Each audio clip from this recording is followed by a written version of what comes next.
He was 7 years old the night he vanished. No one saw him leave. No doors were forced open. No footprints in the grass. Just silence. For over a decade, the world moved on except one mother, who never stopped leaving the porch light on. 11 years later, on a night soaked in cold rain, a boy with no ID, no memory, and a name stitched inside a backpack appeared on her doorstep.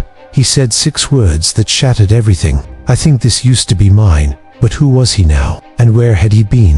What happened in those 11 missing years that erased his identity, his childhood, and his name? And why did he come back now and that night, to that door, as if something or someone had sent him? If you want to uncover the truth buried beneath this chilling return, like this video and subscribe to Unscripted Tales. Let's unravel the story together. It was just before midnight in Eagle Hollow, Virginia, town known for its charming, colonial homes and whispering willow trees. But that night, charm had turned to shadow. The storm wasn't gentle. It was relentless, hammering rooftops and flattening leaves against the pavement. The streetlights on Birch Run Lane flickered, once, then again, and the porch camera at 713 Birch Run reset, losing exactly 13 seconds of footage, enough time for someone to appear unnoticed when the screen returned. A boy stood at the door, soaked through, the rain clinging to a faded hoodie that hung off his narrow shoulders like a second skin. His face was downturned, obscured by the hood. His hands clutched the straps of a threadbare backpack that looked older than he was. He didn't knock, he didn't move. He just stared at the pale blue paint of the house in front of him, like it held answers only he could feel. Inside, Laura Greenfield woke from a dreamless sleep, heart racing without reason. She hadn't truly slept in 11 years, not since her son Noah disappeared without a trace. Her body knew before her mind did something was different. She walked to the window, squinting through the rain. Nothing, just the chimes by the kitchen, a flickering porch light, the hollow breath of a house that had forgotten how to hold joy. Then 3 knocks, heavy, slow, like memory itself had come calling. She opened the door a crack, safety chain taut, eyes adjusting, and then she saw him. He looked up, she gasped, and then he said it. I think this used to be mine. Laura dropped to the floor before she even realized her legs had given out. The house was still when Laura opened her eyes again. The air smelled like rain and faint lavender from an old candle on the coffee table. Her head throbbed, but it was not the pain that startled her awake. It was the silence. That heavy kind of silence that seems to breathe beside you. Across from her, sitting stiffly in an armchair, was the boy. The same boy from the porch. His soaked clothes had been replaced by an old pair of pajama pants and a flannel shirt she had not seen since her ex-husband, Aaron, moved out. His hair was still damp. His hands were resting on his knees. He was staring at the wall like it might start speaking. Laura tried to sit up slowly. Her voice, when it came, felt cracked and thin. What is your name? He turned his head slowly, his eyes landing on her with a kind of careful confusion. Then he answered, I do not know. Her heart clenched. She studied his face again. Those eyes, that jaw, so much like Aaron's, but there was something in the eyes that did not belong to a boy. They were older, darker, as if they had lived many lifetimes. He looked like her son, but he did not feel like him. Not yet. How did you get here? I walked. From where? I am not sure. Every word he spoke felt like it came from a fog. You could hear it, you could feel the shape of it, but you could not hold on to it. She was about to ask something else when she heard keys in the front door. Aaron still had a key. The door opened, and there he stood, soaked from the rain, his leather jacket dripping, his face frozen. He looked at the boy on the chair. The boy looked back. Aaron stepped forward slowly. Noah. The boy did not answer right away. He looked at the fireplace, then his hands, then back at Aaron. You built me a treehouse. Aaron's face crumbled. Yes, I did. It had a green flag, and the ladder was broken. Laura covered her mouth as tears poured from her eyes. Aaron dropped to his knees. There were no more questions in that moment, only belief, because only Noah would remember the green flag. But the boy's face changed then. As he looked around the living room, at the worn rug, the framed photos, the faint shadow of a past life, his eyes turned uncertain again, like part of him wanted to believe, but something inside still held him back. Then he said something that changed everything. There was another woman. Laura sat up straighter. Aaron stopped breathing for a second. What woman? She told me I was not supposed to come back. Later that night, Laura noticed something strange. The boy avoided the hallway mirror. Each time he passed it, his eyes flicked away, like he was afraid of what he might see, or maybe afraid of what he would not. The next morning, sunlight pushed through the blinds in soft strips. The boy sat at the kitchen table, stirring cereal he did not eat. Laura watched from the sink, wiping a counter that did not need cleaning. "Do you remember anything else?" she asked. There was a red truck. The engine was loud, and a woman. She sang songs I did not know. Her voice was scratchy. I think she smoked. Do you remember her name? He paused. She called me Micah. Other times, just boy. Sometimes nothing. Laura's breath caught Micah, a name that did not belong to him, but clearly lived in his memory. She wanted to hold him, to pull him into her arms, but something told her not to. Not yet. Noah or Micah, or whoever he was in that moment, turned and looked out the window. There used to be a treehouse there, right? Laura moved beside him. Yes, it is gone now. He looked at the patch of grass where it used to stand. It feels like someone else's memory. That afternoon, Aaron came back with coffee and a folder of old photographs. They all sat together for a while, not saying much, just flipping through pictures, stopping at ones of birthdays and school plays. Noah stared at them like a stranger, like someone searching for his reflection in someone else's dream. He paused on one picture, himself, 5 years old, grinning on a tire swing. The picture trembled slightly in his hands. "That was the day before you vanished," Laura said. "I remember this," he whispered, but only in pieces. Later that night, as rain tapped gently against the windows, he said something soft enough to almost miss. "She said you gave me away." Laura turned sharply. "What?" "The woman. She said my mom gave me away for a while, that I was supposed to go." "That is not true," Laura whispered. "I would never." He stood up from the table. "Is that not what happened?" She shook her head. "You were taken." But he did not look convinced. He walked outside, barefoot, into the backyard. The rain had stopped, but the wind carried a chill. He looked at the sky, at the place where the treehouse used to be, at the past, standing invisible all around him. Inside, Laura and Aaron stood at the window, watching him, wanting to reach him, but unsure how. For the first time, they wondered, what if he was not just a victim? What if he knew more than he was saying? What he finds next in an old cabinet drawer will make that question impossible to ignore. 3 nights after Noah returned, Laura passed the hallway cabinet, the one no one had opened in years, the one filled with dust and quiet. She noticed the door slightly ajar. That was odd. She had closed it the day before.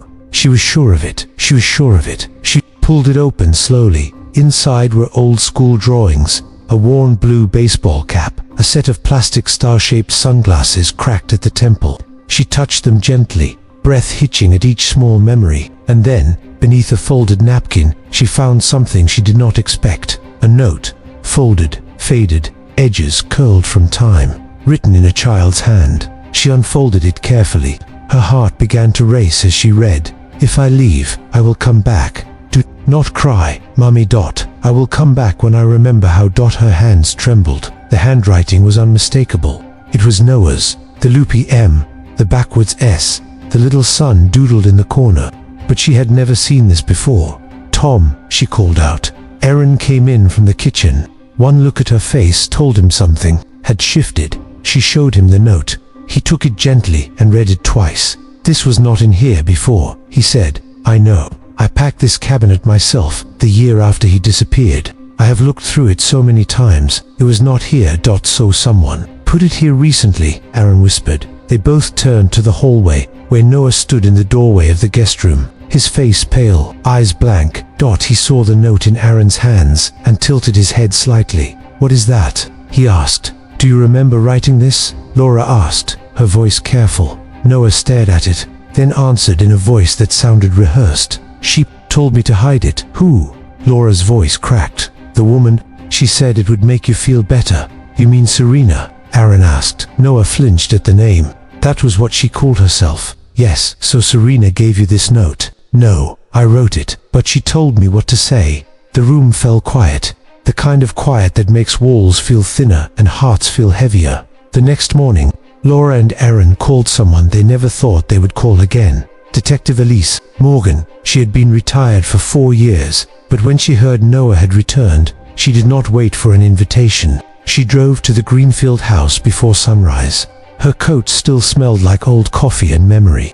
Her face had aged, but her eyes were the same sharp, gentle, relentless. Laura opened the door, unsure whether to cry or run. "I just want to see him," Elise said. "He is resting," Laura replied. "Please." Aaron appeared behind her. He remembers the TREEHOUSE. Elise stepped inside. The house felt the same, and yet entirely different. Noah sat at the kitchen table, hands wrapped around a mug of warm milk. He looked up when Elise entered. His eyes locked onto hers, and for a moment, everything held still. "Do you know me?" Elise asked gently. "You had a blue notebook, always with you." "Yes, I did. You cried once. In the backyard." Elise blinked. "How do you know that?" "I saw it. Through the window. From the TREEHOUSE. She sat down across from him. "Do you remember what happened the day you disappeared?" Noah's fingers tapped the mug. "I heard voices arguing. I climbed down. The side gate was open. There was a red truck and a woman, Serena." She asked. He nodded. "Did she grab you?"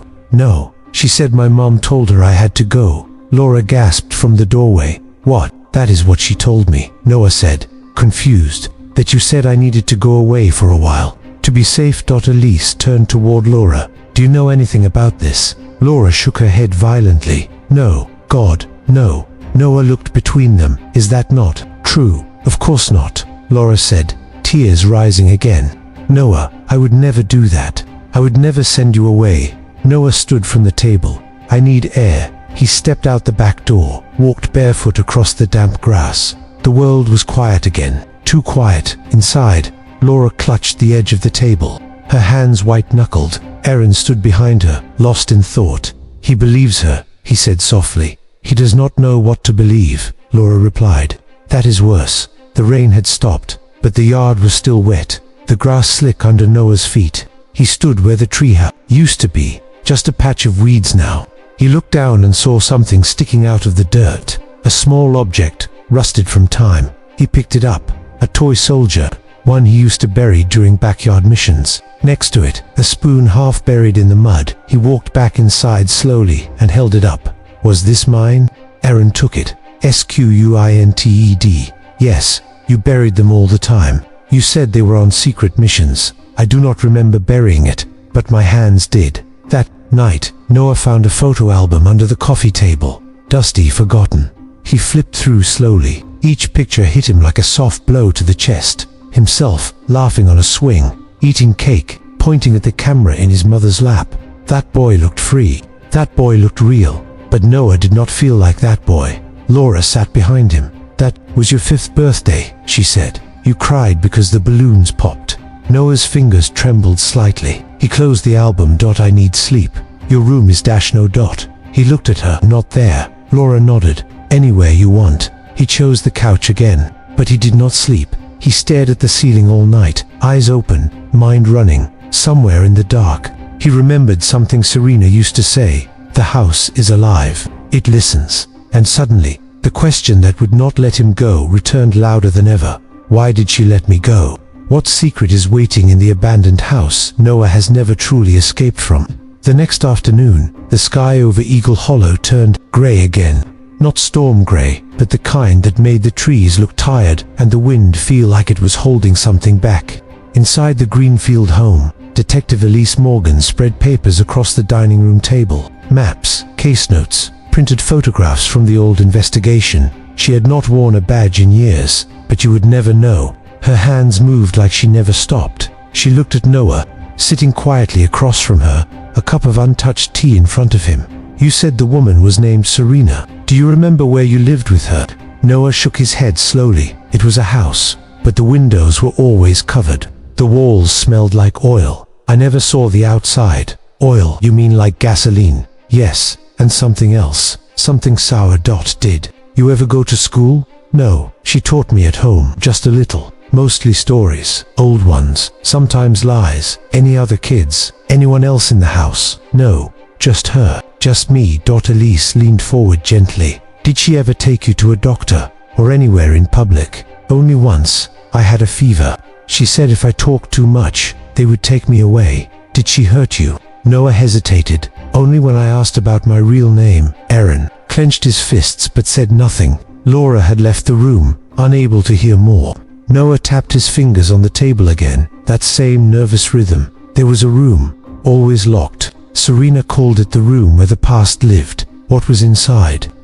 Never saw, but I heard machines, buzzing, and music. Old music, Sinatra. Maybe. Elise took a deep breath. Do you think you could find the house? I do not know. Maybe. What if we drove around? Would anything feel familiar? Noah looked out the window, the sky reflected in his tired eyes. Maybe that afternoon, they got in the car. Aaron drove. Noah sat in the front passenger seat. Elise in the back, watching his face for every flinch, every breath. They left Eagle Hollow and entered the winding roads outside Brevard. Trees leaned over the asphalt. Houses came and went like whispers. Elise said nothing, letting the silence speak for itself. At one sharp bend in the road, Noah suddenly sat up straighter. Here, Aaron slowed. This house. Noah shook his head. No, but we always turned here. Right, then a left after the broken fence. Aaron followed the directions. They passed a burned cabin, a mailbox with no name, and finally a path overgrown with weeds. The car bumped along the dirt until it stopped in front of a two-story house. Faded white siding, windows blacked out. No sign of life. Noah stared at it without blinking. This was it. You are sure? He nodded slowly. That window was mine. They stepped out of the car. The house was silent, the kind of silent that lives deep, under floorboards and behind locked doors. The front door was padlocked, but Elise spotted a broken window near the side. Stay here, she told Noah. No, I need to see it. Aaron hesitated, then nodded. We will go together. They climbed through the window. Inside was stale air and forgotten time. Dust hung like fog in the fading light. A broken recliner sat in the corner, its cushion split open. The smell of mildew, metal, and something sour filled the space. Noah led them through the rooms like he had never left. Here he pointed to a small wooden door at the end of the hall. It was padlocked, but Elise pulled a pin from her hair and worked it loose with quiet focus. The door creaked open. A stairway led down, dark, cold. They descended into the basement. The air turned heavy, like it did not want them there. At the bottom, they found rows of boxes, labeled in neat black marker. Emir 1, Emir 2, Emir 2, Emir 3. Inside the boxes were photos, drawings, crayon-scribbled stories, notes, old cassette tapes. On one shelf, a box labeled Return. Inside it, a map of Eagle Hollow, a list of dates, a set of house keys. Elise opened another box marked Year 1. Inside were pages and pages of drawings. Noah picked one up. A treehouse with a green flag. Tears fell from his eyes. I do not remember drawing this. Elise turned on one of the recorders from a box marked Notes. The voice was Serena's. Collected. He keeps asking, keeps saying he remembers the tree. I tell him it is a dream, but I think he knows. I think he knows more than he admits. Aaron sat down on a broken stool. What is this place? Elise whispered. An archive, a plan. Noah was shaking. Why did she keep everything? Because she was preparing for something. Then they heard it. Footsteps. Heavy. Upstairs. All three froze. Elise turned off the recorder. Do not move. The sound stopped. They climbed back up carefully. The front door was wide open. A gust of wind knocked over a lamp. The screen door banged loosely. No car outside. No voices. No sign of anyone. But they all knew someone had been there. Noah stepped back inside the house slowly. He looked around. His voice was barely a whisper. She used to say the house was alive. Aaron placed a hand on his shoulder. You are safe now. But they all knew that was not completely true. Not yet. Not even close. And what Elise finds in a hidden storage unit days later will prove Serena's story was only the beginning. The wind followed them all the way back to Eagle Hollow. It whispered through the trees like it carried secrets, like it had been listening to. Inside the house, Noah said almost nothing. He walked straight to the couch and sat with his knees pulled up, staring at the hallway. His eyes looked darker now, like the basement had pulled something old to the surface. Laura made tea with shaking hands. Aaron paced. Elise spread out the documents and photos from the house and started reviewing everything. It was quiet, but not the peaceful kind. It was the silence before truth lands. That night, While everyone tried to sleep, Noah stood in the hallway. He looked at the mirror. His reflection was dim, fuzzy in the shadows, like even the glass did not recognize him. He looked down at his hands, then at the floor. Then he walked to the drawer in the hallway, the same one where the note had been. Opened it slowly. The plastic camera, the one he used to carry everywhere. He picked it up. Serena said, "Your mom threw it away." Her voice echoed in his mind. But here it was, dusty, cracked, but still whole. The next morning, Elise returned with news. She had been digging.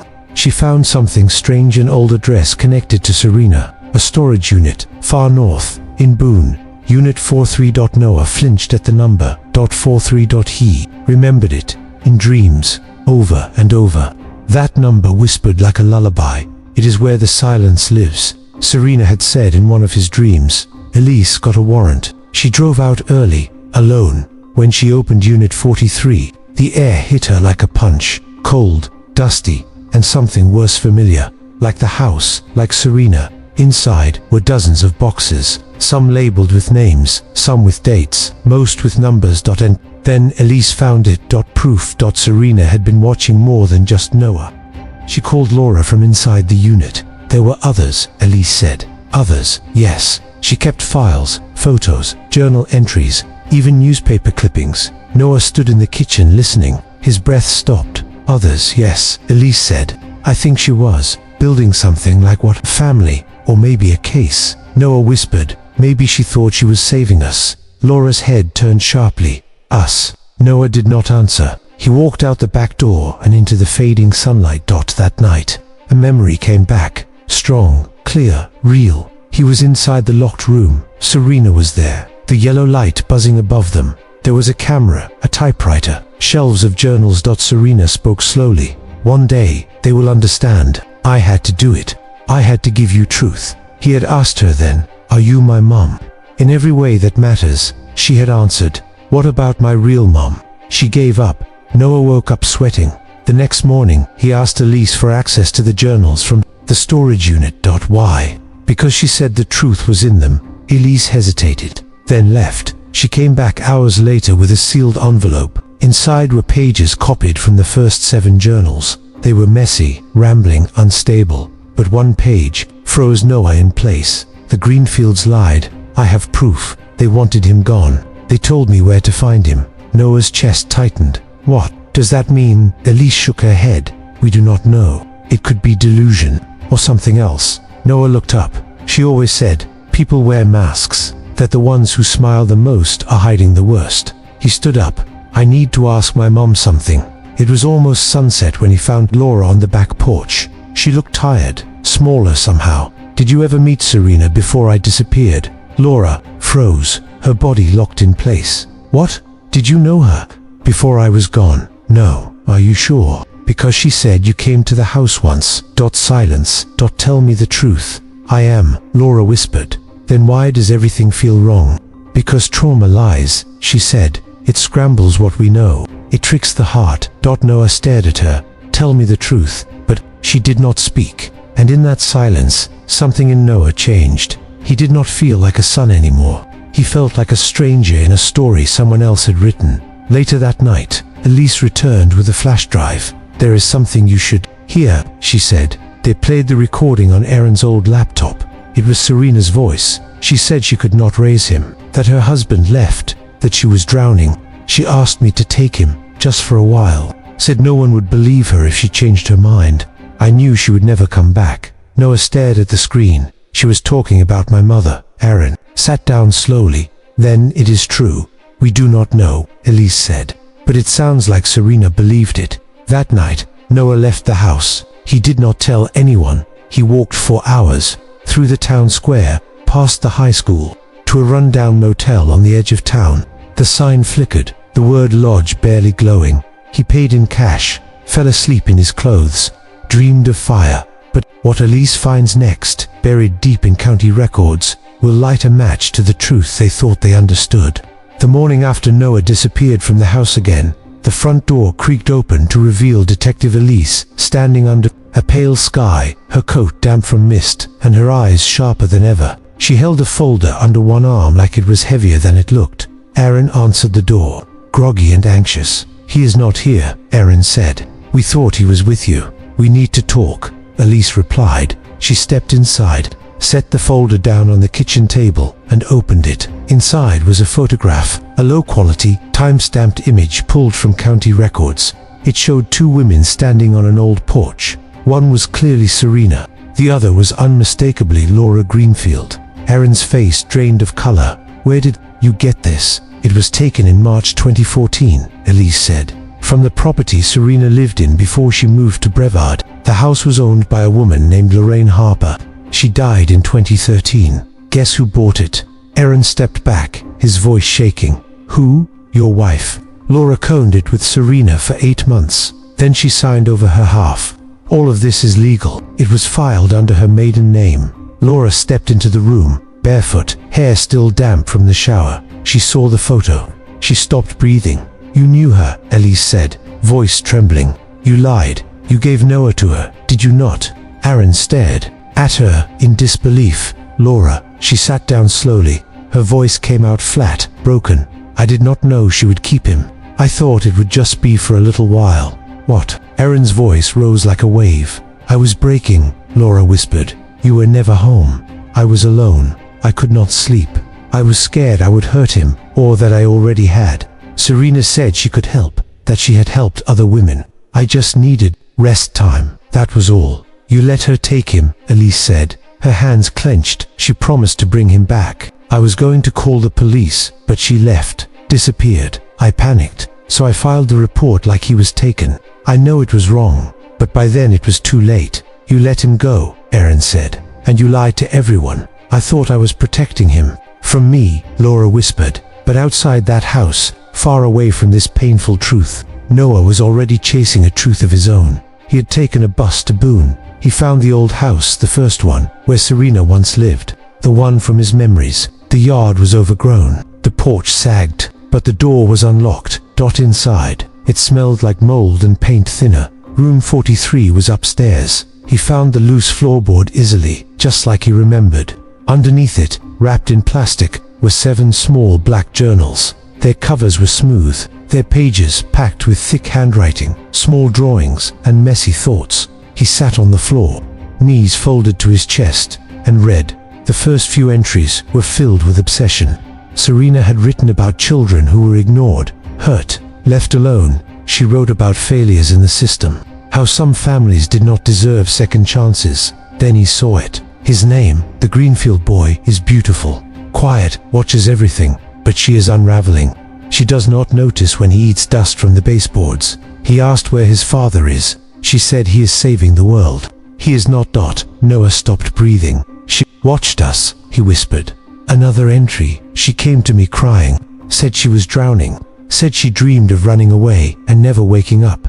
I told her I could help. She agreed. And now, he is here. He misses his green flag. I told him it blew away." Noah dropped the journal. His whole body shook off. Serena had not just taken him, she had planned for him. She had waited later that night.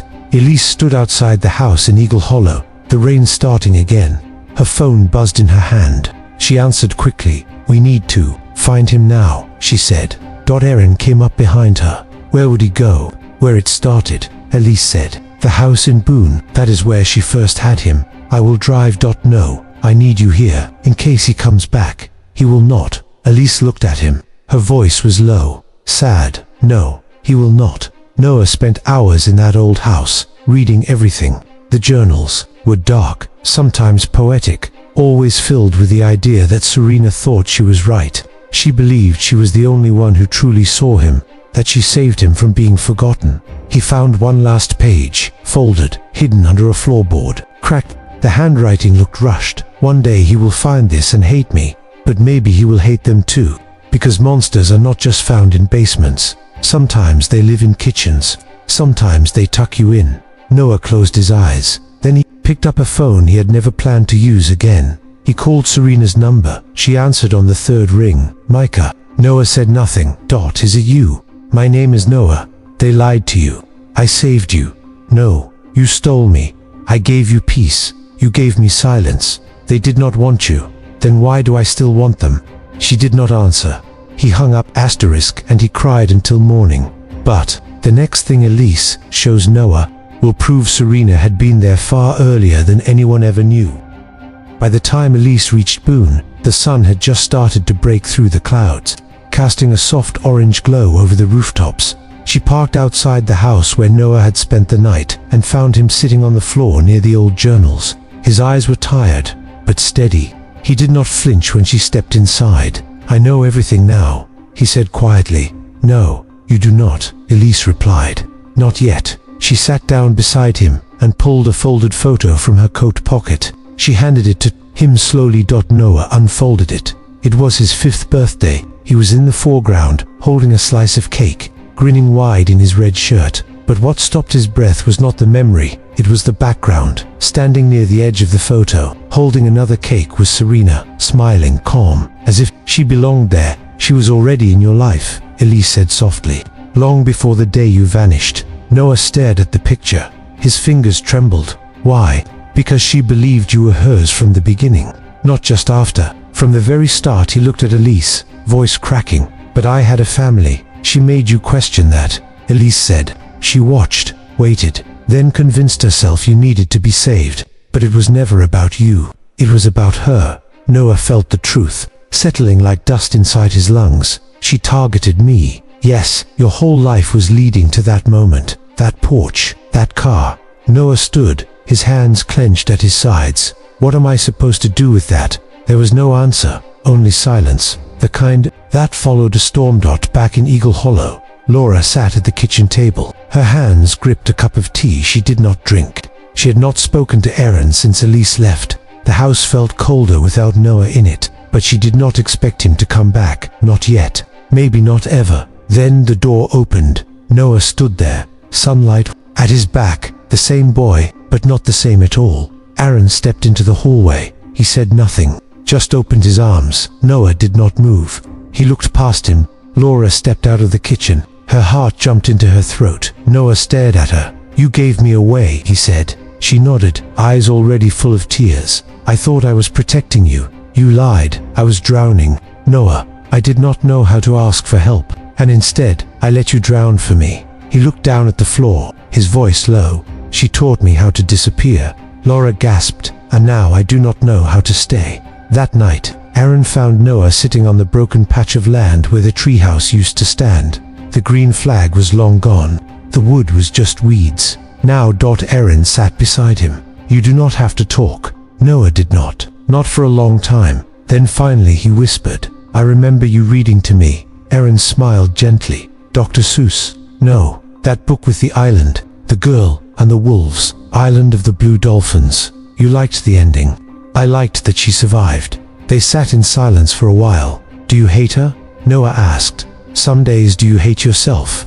"Every day." Noah picked at the grass with his fingers. "I want to forgive her, but I do not know how." "Maybe do not start with that," Aaron said. "Maybe just start with allowing yourself not to." Noah nodded. "I want to feel home again." "You can." "No, I cannot." "Then let us build something new." That night, Laura knocked on Noah's bedroom door. He let her in. She sat on the edge of the rug. He stayed, on the floor, back against the wall. "I do not expect forgiveness," she said. "I do not even expect you to look at me." "Then why are you here?" "Because you are still my son. Even if I failed you." Noah looked away. "You stopped being my mom the day you opened that car door." She nodded, tears falling silently. "I would give anything to undo it." He did not answer, until finally he asked, "Do you remember my plastic camera?" Her head turned sharply. "Serena told me you threw it away." "I did not." She stood, walked into the hallway, and came back with the camera. She placed it in his hands. "I kept it." Noah stared at it. "If I let you stay in my life," he said, "you do not get to be the mom who tucked me in. You have to be both. The woman who left, and the one who waited. And you do not get to cry when I do not hug you." He placed the camera on the nightstand. "Then, let us try." The next day, Noah returned to the treehouse. Ruins. He held a new green flag in his hands. Not as bright, not as tall, but it fluttered the same. He hammered it into the dirt. Aaron watched from the porch. That weekend, Elise came by one last time. She handed Noah a small box. Inside was a letter. "Never sent. Written by Serena. Noah, I thought I was saving you, I thought the world would hurt you more than I ever could. But I see now, I became what I feared. I hope one day you can build something from the pieces I left behind. Maybe you will even love someone without fear of losing them. That is what I wanted for you. I called you mine, not because I owned you, but because I believed. I was the only one who ever truly saw you. Noah read the letter once, then he took it outside and burned it in the fire pit. The smoke rose into the sky like ash from an old life, but the mystery was not finished. Not yet, because that night, a knock echoed on the door once again. Autumn arrived in Eagle Hollow without warning. One morning, the trees simply turned gold, and the air felt like breath held in the space between goodbye and forgiveness. It had been a few weeks since Noah burned the final letter. The days had quieted, but something inside him had not. He no longer avoided the mirror. He still flinched sometimes at loud noises, at the sound of a truck engine, at the creak of the hallway floor. But he forced himself to look, not for Serena, not for the mother who left him, but for the boy with the plastic camera who once believed everything had a name, and every name had a story. He wanted to know if that boy was still there. Some nights, he sat on the new bench Aaron had built near the ruins of the treehouse. Just sat, said nothing, let the wind talk, let the silence breathe without fear. He had not moved back into his old room. That room belonged to someone else. Instead, he chose the guest room and filled it with pieces of his own choosing. Photos he had taken, drawings from his childhood, the green flag, folded neatly on the desk. He never saw Serena again. The police never found her. She vanished as if she had never existed, just a ghost with a name and a plan and a past no one could pin down. Elise had done what she could, but some stories do not end in handcuffs. Some end in empty driveways and letters that never reach their destination. Laura never asked Noah to forgive her again. She just showed up. She went to therapy 3 times a week, started walking every morning. She left warm tea on his nightstand when he had trouble sleeping. She kept a light on in the hallway, but never asked him to use it. On his birthday, she left a small package on the kitchen table, wrapped in old newspaper. Inside, a new green flag, hand-stitched. Noah did not say anything, but he kept it. That meant more than any words could. Elise eventually stopped visiting, but she mailed Noah one last envelope. Inside was a handwritten letter. Some mysteries do not end with a bang. They end in silence or in shadows behind eyes. That, never forget. But I believe this truth always leaves fingerprints. You just have to learn where to dust. Noah folded the letter and slipped it inside his journal. The story made its way into the world. Of course, news articles, podcasts, internet threads. But Noah stayed quiet. He did not want to be a symbol. He did not want the title of survivor. He just wanted to be someone who saw the world clearly. So he applied to community college. Photography. He did not know if he was good at it. That was not the point. He wanted to capture the small things, the shadows, the cracks, the places where light slips in. One evening, Laura asked him if he wanted to go through the old photo albums again. He said yes. They sat on the living room floor, side by side, flipping through memories frozen in color. Noah stopped at one picture, himself at the town pool, wearing a red Mickey Mouse shirt, mouth wide open in laughter. That was the day before. Laura said softly, "I look free." Noah replied, "You were." He gently touched the edge of the photo. "Then let us remember that part together." Later that night, in the room he chose for himself, Noah hung a new photo on the wall. It was not of him. It was the bench, the green flag, the crooked tree taken from below, with soft light and long shadows. Underneath it, a small caption, "Where I stopped being lost, and sometime after midnight." Just as the world went still, there came a knock on the door. 3 knocks, soft, familiar. Aaron opened the door. No one was there, only the wind, only the memory, only the reminder that some echoes never fade. Inside, Noah sat at the kitchen table, drinking tea. Laura sat across from him, hands curled around her own mug. "Do you ever wish we could go back?" he asked. Laura looked at him, then at the photo on the wall. "No," she said.